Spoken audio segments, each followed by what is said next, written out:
Bu da bizim kəndə girən yoldur. Arxda bura. Gör bura nə gün asfaltları ya. Suyu deməli baxsanın harınsa bağlıqlar. Nə mən qayıdıb deyək bunları deyək. Onlar harınsa bağlı su daşıb. Basır. Bu bağdan üzbərinə bax. Bu təmiz göl deyə. Buna.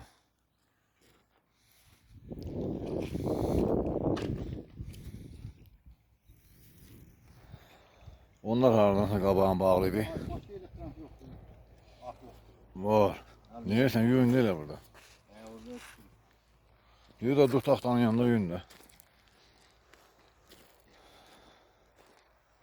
Bu müebbət gelin evi.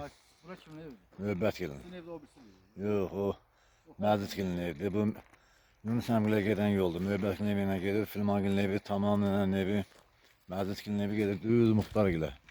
Tofik gilə. Bu da Süsənbər nənənin evi. Bu da Xanlar əmin evidir.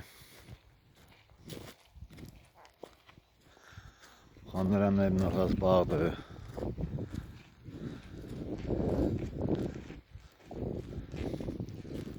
Xanlar əmin evidir. Allah hamısına rəhmət eləsin. Bu da rəhmətli Zahirə nənənin evidir. İstəm əminin evi. Allah şəhidlərimizə rəhmət eləsin. Yenə buranı aldı. Qafətli hasılı görmədiyi yerlərdə gəldilər, gördülər.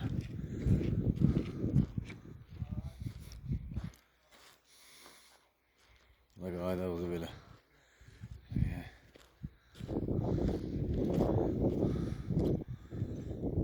Var üstəməm, var üstəməm, ey!